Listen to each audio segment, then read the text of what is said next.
Valery is the administrative assistant in our development program, where Yaroslav is also. And she's been helping me a lot with the Ossetians. So this is our first time to see an Ossetian in real life. Yeah, she's, shall we say, now she's up to date on the ins and outs of Vladikavkaz and South Ossetia, way more than she ever expected to be. Anyway, let me introduce Valery. I think I met Valery for the first time in Washington about 10 years ago when I was there giving a talk at the Kennan Institute. And at the time, Valery, I think you had been in DC a couple of years. But Valery is from Vladikavkaz, the capital of North Ossetia, one of the numerous ethnic republics in North Ossetia, and started out life as a journalist, actually a degree in history from North Ossetia State University, and then started out as a journalist and was a journalist for a while, and then I guess life got very hot.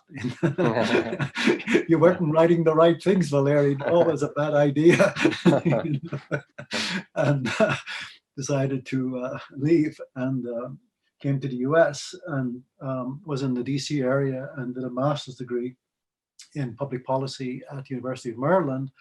And then after that, went to Arizona State University, where he did a PhD in political science with Michael Hector and David Soroki, who were his advisors. I think it's fair to say that Valery's expertise is on,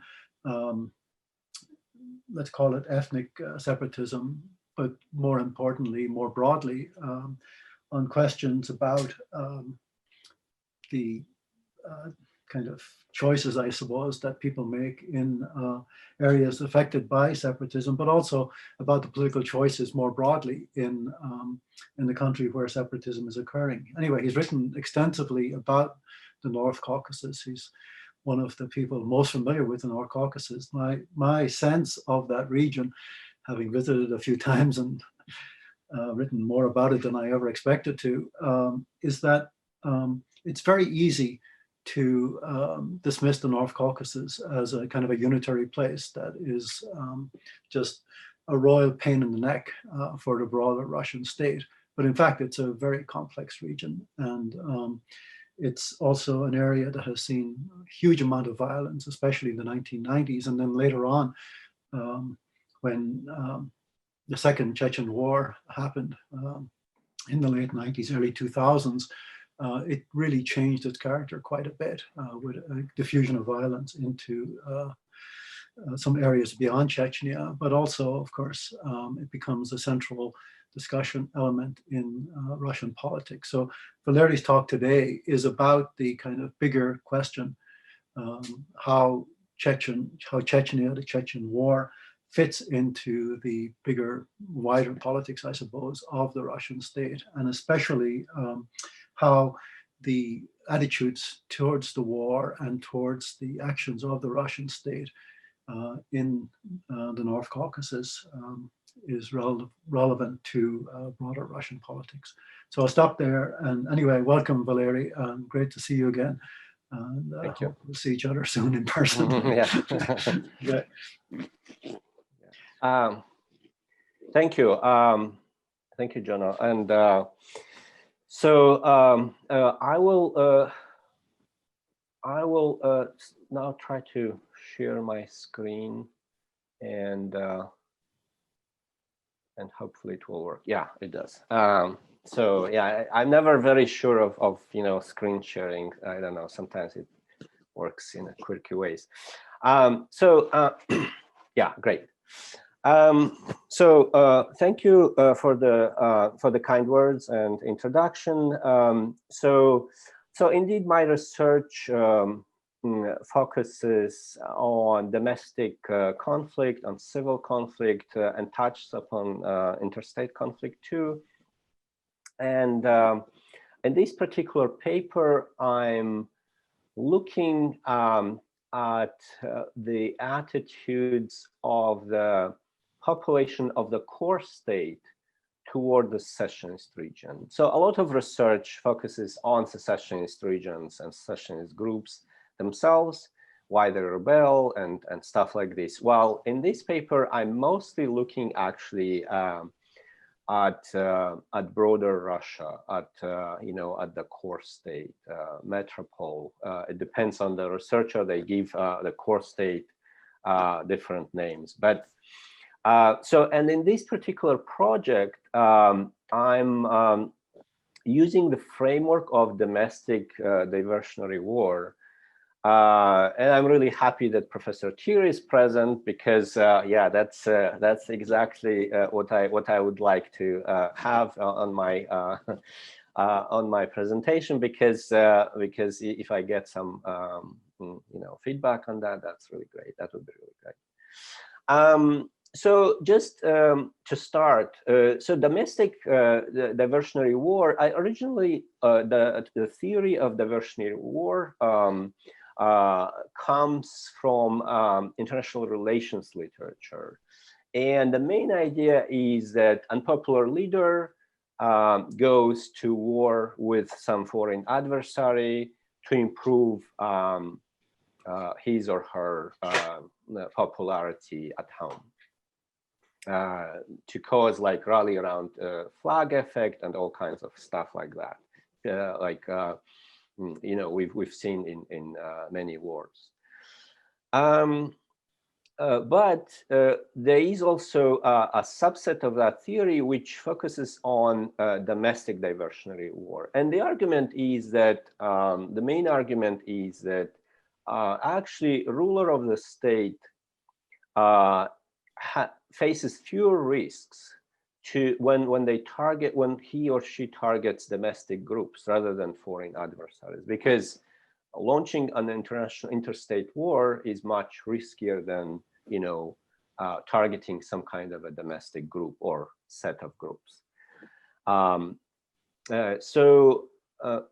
then you can get basically with the less risk, you can get the same benefits. You can distract the population from whatever pressing social issues they have, and increase their popularity. Also, it has been noted that territorial issues are particularly useful as a pretext to start diversionary war. And of course, like it should be like the issue should be something salient, right? You cannot like distract your population over some kind of a minor issue, like a new bus line going from the capital to some peripheral town or something like this. That's not gonna excite anyone, or very few, or relatively few people will be distracted or excited about that. So it should be something big, and it looks like territorial issues are that important issue that that attract the attention of many people. So now my contribution to the literature. So one thing I'm trying to do is to explore the variation in elites' preferences. While it might seem to be obvious that obviously like there's in any large state or even a small state, I guess there is a distribution of preferences among elites, what they want to do. Either they want to target the secessionist region, or they want to use some other tactic. So I'm looking at that. That's one thing. The other thing is that I'm arguing that actually in diversionary domestic conflict, elites do not even have to revert to outright armed conflict. Sometimes like campaigns, like naming and shaming campaigns suffice to distract the public. And I will talk about one of such campaigns later in this presentation. The other thing I'm looking at is the inequality as a driving force behind diversionary tactics. I'm arguing that in secessionist conflict, inequality is is the factor that antagonizes the population of the core state and makes diversion more likely. Also, I'm looking at the receiving end of diversionary message. Basically, it is one thing to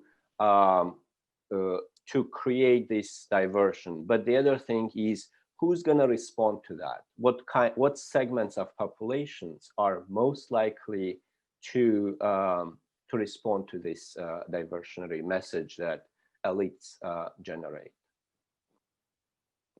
So those are my contributions, I believe. And now, so I argue that high income inequality creates incentives for the elites to distract the public by targeting ethnic minorities. Why? Because high income inequality puts pressure on the elites to redistribute, and to alleviate that pressure, the elites oftentimes, not always, but oftentimes they prefer to target peripheral groups and distract the public to something else. So minorities that, I'll talk about that later. So to go on, yeah, minorities that make secessionist claims are most likely to be targeted. Why? Because we've been, it's been noted that territorial issues are very salient and they attract the attention of public. And finally, I argue that economic communitarians are most likely, it's that segment of the population that is most likely to support pressure on secessionists. Why? Because they, however small and poor the secessionist region is, economic communitarians still expect that the state, because the economic communitarians expect to receive benefits from the state, they expect that the state will, collect whatever that region has and bring it to them. And basically losing that is like a personal loss to this type of people. So now closer to Chechnya and Russia.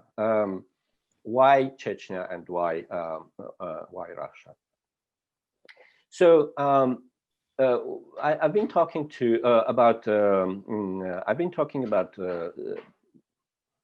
diversionary war, but as you can imagine, there are almost no cases when the ruler of the state or the elites say, oh, you know what, we are really unpopular and we need to increase our popularity by launching this war with a group A or with group B or with both. Elites and rulers of states don't say that, obviously, because that would spoil the entire purpose of this action. But the Russian-Chechen War, especially the first one, is one of those rare examples where exactly such a statement came from an official, and it was repeated again and again. So the first Russian-Chechen War in 1994-1996, according to some sources, was designed actually to increase the popularity of unpopular first president of the Russian Federation, Boris Yeltsin. And it was, some people quoted a small victorious war is needed to improve the chances of Boris Yeltsin in the elections that happened in 1996, by the way. So the second Russian-Chechen War coincided with the rise to power of Vladimir Putin. Vladimir Putin was unknown to wide Russian public prior to the second Russian-Chechen War. So again, one could argue that the war was used by the elites or part of the elites in Russia to propel themselves to power.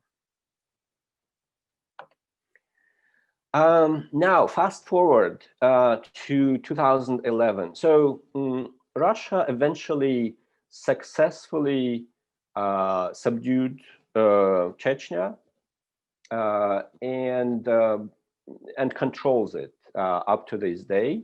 Well, there have been numerous claims about breaking like humanitarian law, and of course there were a lot of breaches of human rights, and still are. But nevertheless, Russia controlled the region. It brought it back into the political space of the Russian Federation. And surprise, surprise, in 2011, around 2011, a campaign started, Enough Feeding the Caucasus, which called for cutting subsidies for Chechnya and for some other republics around it. But why? Why this success? Success in bringing the secessionist republic back into the Russian Federation, and then you know, like getting rid of it almost. So these are the pictures of Grozny, which is the capital of Chechnya. And one was like, yeah, it was basically destroyed completely, practically, during the first war, and then there was a second war, and then it was rebuilt. Rebuilt in a way that you know, that looks now probably much better than it ever looked. So I'm trying to now test like basically different explanations why Russians would like to get rid of Chechnya, or would like to stop subsidies for it. So one, and by the way, yeah, this Enough Feeding Caucasus campaign was like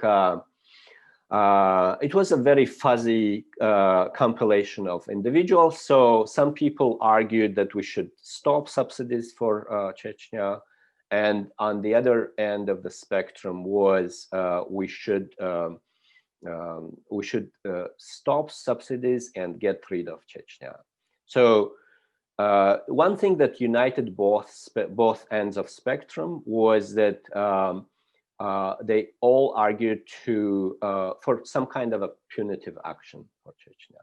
Neither of the propositions was designed to make life for Chechnya or Chechens good. So now I'm trying to look what motivated basically this campaign. One motivation could be like spread of violence, and this data comes from Kavkazsky User website, and it on the y-axis there's just total number of casualties, and it does look that around 2011 there was a spike in violence, but it was in Dagestan, not in Chechnya. In Chechnya, the violence levels were going down, and it was like not even second, but third in the list of most violent places in the North Caucasus. The other is fear of Russians, a fear of ethnic Russians of the North Caucasus. And then again, we'll look at the attitudes. This is Levada Center's data, and it looks like they remained more or less flat until 2014 when the war in Ukraine started, but that's a separate topic. We won't touch upon it very much. So it's not that fear of Russians caused them to launch this campaign, Enough Feeding the Caucasus. Now, this is, so look at the golden line, GDP per capita. Another possibility is that Russians became particularly poor around 2011, and then they decided to, you know, it's time to get rid of Chechnya and to stop subsidizing it. But then again, we see that GDP per capita in Russia kept growing, except for two troughs around 1999 and 2008 when the crisis happened, economic crisis. So apart from those, there were a number of hate crimes, and it looks like from this table, it looks like the number of hate crimes, and they include here in this table, they include only killings, no other hate crime. So and the data is likely incomplete because there is no official statistics. This is NGO based data. So the number of hate crimes, it appears, peaked around 2007, 2009. But some high-profile events happened afterwards, like both like Manezhne riots in 2010 and 2013 Birulova pogrom. They both took place in Moscow. So this is what it would like. This is, I believe this is Manezhne, the kind of fighting around Manezhne. This is something that happened during, events like that. The police are trying to protect the minority group, as far as I can see in this picture. Okay. So, and here is my explanation for why this happened in Russia and in Russians' attitudes toward Chechnya. So, to alleviate the secessionist groups' demands and fears, the Russian state increases transfer subsidies for the secessionist group, for Chechnya. So the first step is that the central state starts redistributing toward Chechnya, toward the peripheral group, and the peripheral group feels happy. So basically, the redistribution removes at least partly, if not all, its fears about the future, its concerns, and stuff like this. But the problem with that is that such redistribution sensitizes people in the core state toward inequalities, and then the core state basically faces the choice. Either it will start redistributing at home too, at the national level, or it will target the minority group that caused these concerns about inequalities and redistribution. So oftentimes I argue the core state elites will prefer to target the minority group, the peripheral minority group. Why? Because it is one thing to redistribute toward a relatively small, faraway group. It doesn't cost much. And it is very different thing to start redistributing at the national level. So it is much less costly to target a group out there than, redistribute at the national level, and which means loss of status for elites, or at least for parts of elites, and things like this. So I argue that oftentimes when they do face this choice, elites prefer actually to target peripheral groups because it's less costly. And as the Chechen, as this campaign, Enough Feeding Caucasus, shows, it lasted about 2 years. It doesn't have to be like violent, like super violent armed conflict. It can be just a public campaign that attracts attention of public. So this is another graph that shows Russian subsidies, Moscow subsidies for Chechnya. That's the blue line. And the y-axis on the right corresponds with the blue line. The y-axis on the left corresponds to the percentage of Russians who wanted to use force against Chechnya, against Chechen secession. And it looks like, you know, they cross each other. Basically, the higher the subsidies, the lower the Russians percentage who want to target Chechnya with force, prevent their secession with force. So I argue that increase in redistribution was part of the peace process in Chechnya, and it alleviated a lot of worries of the locals and made possible a sort of indirect rule in the republic, and ended violence to a large extent.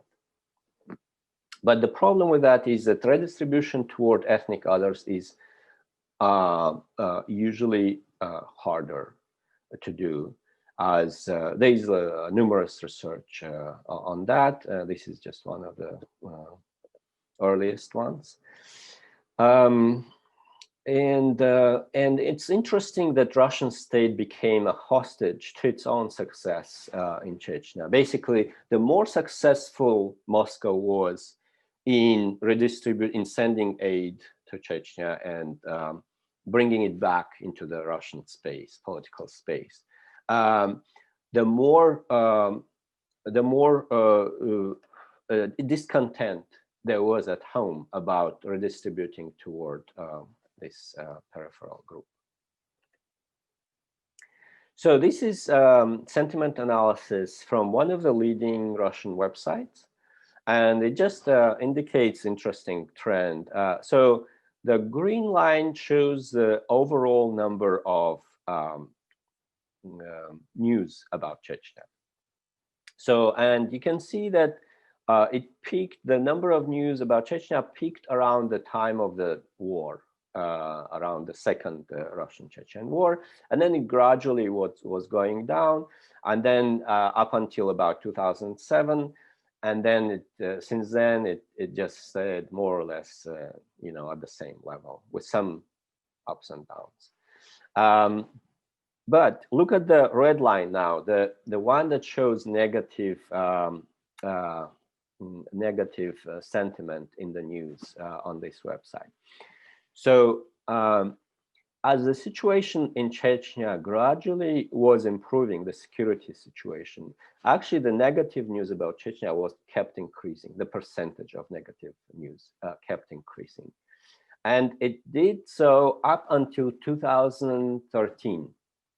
In 2013, the government actually cracked down on the Russian nationalists, and also the editor of this website was changed, which was connected to war in Ukraine, but that's a separate story, which I won't touch in this presentation. So, given these conjectures, theoretical conjectures, what kind of what kind of implications do they have? What should we observe, basically? So the first thing I argue, we should see that basically higher inequality in the country should be, in Russia, in this case, should be associated with a higher degree of support for targeting Chechnya. And the argument here is that the higher inequality in the country, the more the elites are supporting, basically targeting that region, and the elites' policies, basically usually disseminated through media, then affect the population of the state, of the core state, and they indicate basically more animosity toward that peripheral region. And the other observation, we should see that economic communitarianism should be positively associated with targeting Chechnya. So the data I have is inequality. So in terms of, so now this is the first thing to test inequality, the relationship between inequality and targeting Chechnya. I use polls of Levada Center on attitudes toward Chechen secession, and also World Inequality Database, which indicates like which data based on national income. Communitarism is tested using a survey of Russian citizens by US Information Agency in 1997, between its interwar period, basically between the first and the second Russian-Chechen War. I don't have newer data on this communitarianism, otherwise I would have used it, but this is the latest that I have. Now I have several dependent variables. So in the hypothesis about inequality and targeting peripheral region, I use a ratio of Russian citizens who support a crackdown on Chechen separatists, basically support using force against Chechen separatism. In the hypothesis on communitarism, I use opposition, so two variables: one, opposition to Chechnya secession, and the other, opposition to sending aid to Chechnya.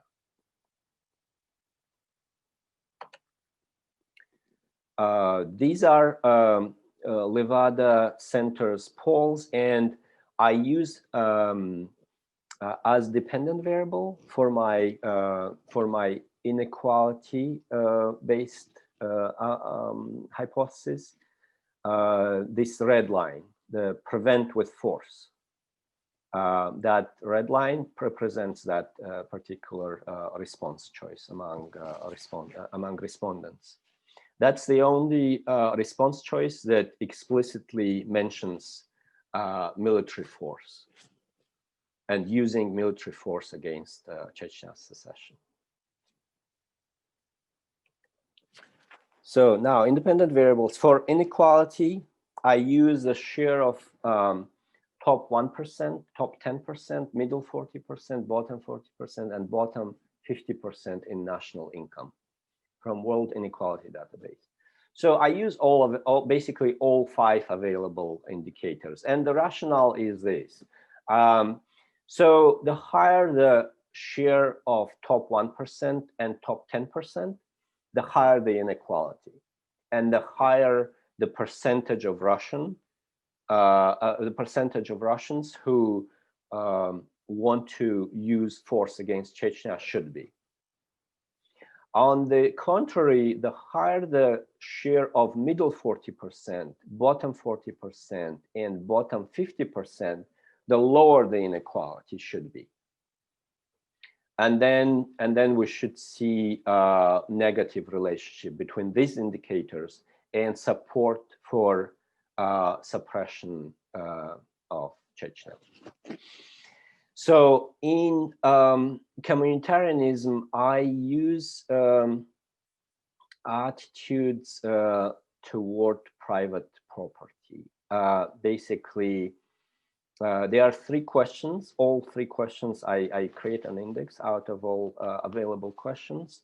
And they ask questions like this: what is your attitude to like private property? Will privatization improve the economic state of Russia or not, and stuff like this. And plus some control variables like ethnic Russian, view of USSR, and gender, income, education, and So this is linear regression. It's actually five results of 5 bivariate linear regressions, in which the dependent variable is support for violent suppression of Chechen separatism, and the independent variables are indicated on the y-axis. So it looks like the higher the share of top 1% in the national income of Russia, the higher the support of Russians, citizens of Russia, for violent suppression of Chechen separatism. And the same goes for top 10%. The higher the income, the share of the top 10% in the national income, the more the higher the percentage of Russians who support violent action against Chechnya. On the contrary, there is a negative relationship between the share of middle 40%, we can call it middle class, and support for suppression of Chechen separatism, which means basically the larger, the richer the middle class, the less there is a less support for violent action against peripheral minority group. So the other two indicators, bottom 50% and bottom 40%, they do not come close to statistical significance in these regressions. So these are all bivariate regressions.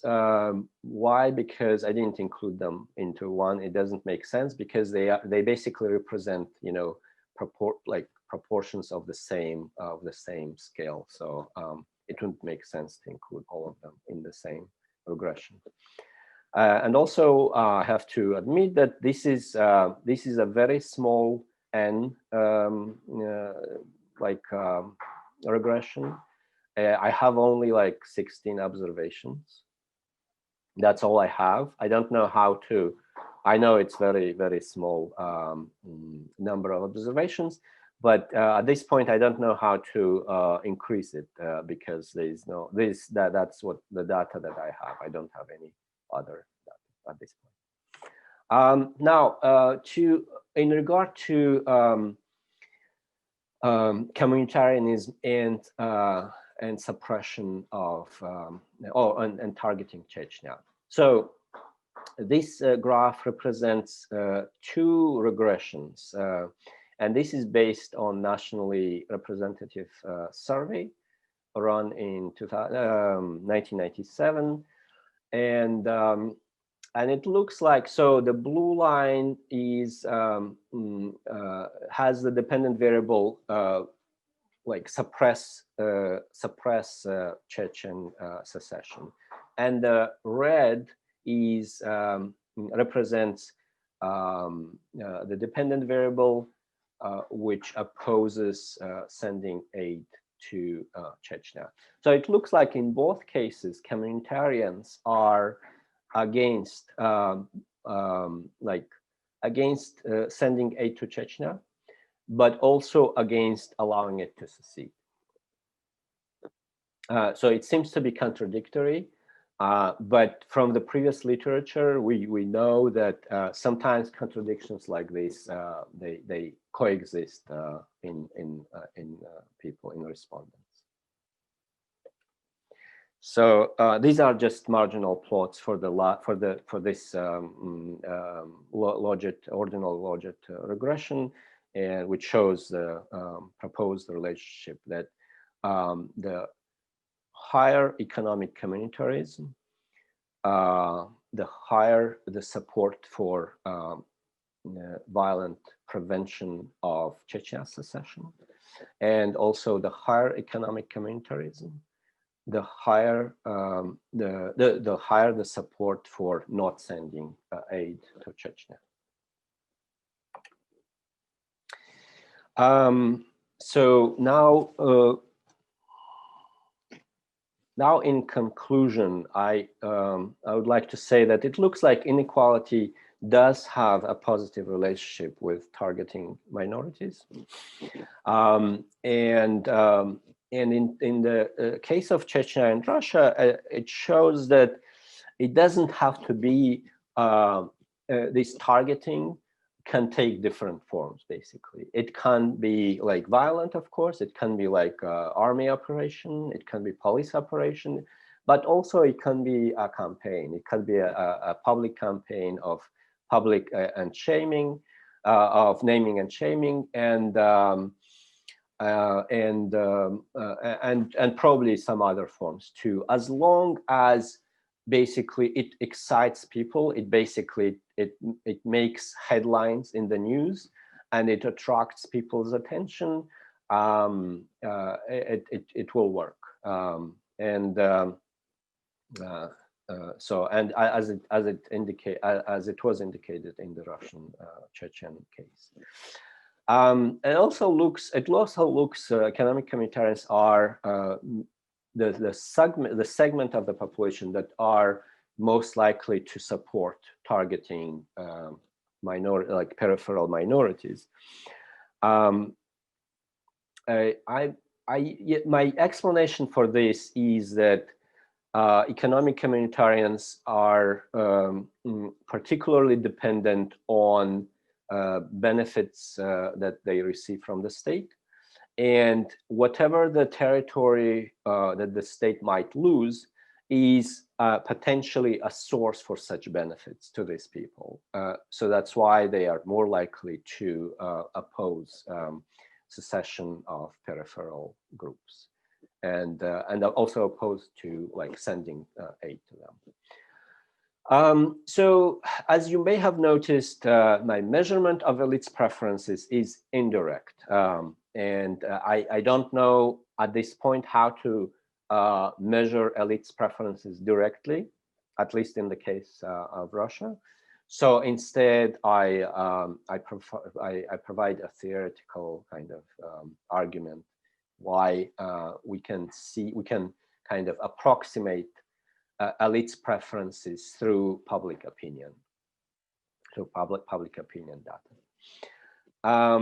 And it would be also helpful to clarify the mechanism for communitarian support for minority suppression. My explanation for it is like almost ad hoc, although it's kind of rational choice basically, but in the literature, in the economics literature, maybe there is a better like grounded, better grounded explanation for this relationship. And at this point, I'll stop, and we'll be happy to answer any questions you have. Thank you. So I'll stop sharing, I think, right? Who's going to manage the questions and answers? We have. I think that Valery can ask call his own questions if you like, Valery, or yeah, is that fine. good? Yeah. Okay. I think Yaroslav is. Has his hand up? Yeah. Yeah. All right. So thank you, Valery. That was very interesting. I am having a little bit of trouble figuring out how exactly this connects to the diversionary literature. So I may be misunderstanding something here, but I think what you're trying to do is essentially show the theoretical and empirical underpinnings of this idea that ethnic, let's call it majority, for example, Russians here, are indeed susceptible to this kind of diversionary motivation. And you're trying to kind of clarify there are certain circumstances, those are your variables, which make this more or less likely. Am I on the right track here? Yeah, I'm actually looking on both. Okay, I mean, well, in this short presentation, of course, I can't like tell you all the stuff that I have in the article, but I'm arguing that the elites had their own like motivations, and it is like the elites' motivations are also underpinned by inequality, because basically one thing that I didn't say in this article, in this presentation, for example, is that so research shows that GDP growth in Russia was huge since 1989 to like 2013 or 15. It was huge, right, after the communism fell, yeah? But the interesting thing is that the bottom 50% of the population, their income actually relative to the, their share of income actually fell. So all this growth basically went to the upper strata of the population. And this is the basically what is striking in Russia, in Russian and Chechen case, is that, Russia became richer and richer in these years, 2011, 2012, 2013. It was the peak basically of Russian wealth.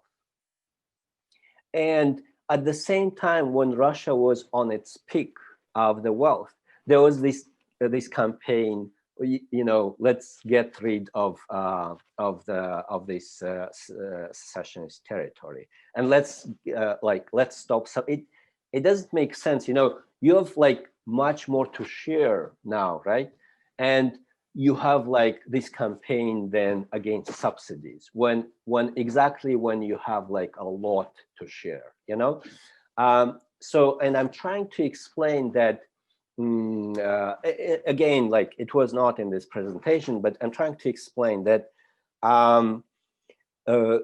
this campaign, it was not simply a campaign on its own. It was supported by the elites. Why? Because under the current Russian regime, like a campaign like this, could not last for 2 years without some support, significant support from the elites. And that's why I argue that it was partially, part of the elites basically supported this type of targeting. Why? My explanation is because they don't want to share, they don't want to increase in sharing. Okay, good. I think we understand each other here. So the actual question then is, or the suggestion or feedback is that it would be very useful to have some data on either the general public opinion in Russia, or maybe that bottom part of the Russian society economically getting essentially distracted from the economic circumstances that they have, and saying it's more, I don't know, Chechen issue is the more important issue or something like that. In other words, if there's some sort of opinion surveys that basically just ask what's the most important issue in Russia, or what's the, whatever, and you're seeing income inequality or something like that popping up, and then as the Chechen issue escalates, that starts to now move up those scales, move up those responses, and these economic concerns are either getting below it, or at least they're declining. That would to me show like, oh yeah, this is good evidence that this is distracting the population from the issue that the elites, as you say, or the government worries about, and it's being substituted with something else. Yeah. Okay. Thank you.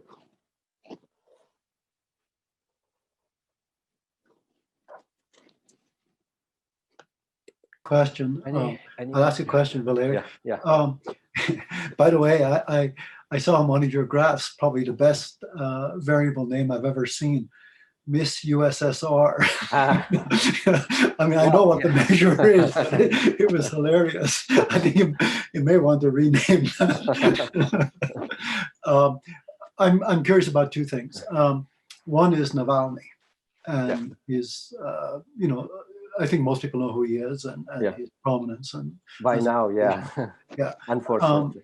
It seems to me that on this particular question, his role, his voice, his attitude is a bit confusing, and maybe you could clarify that, because obviously he has been increasingly a prominent voice, but he has never been, shall we say, terribly sympathetic to the Chechen cause, one way or the other. And then the second question I have, and this may be way more extended than you ever want to do, but I'm sure people here who don't know Russia very well, or vaguely, are thinking, okay, this sounds an awful lot like the current US presidential campaign in terms of a diversionary tactic by the Trump crowd. I don't know if you want to speculate on the second, but maybe on the first. Okay.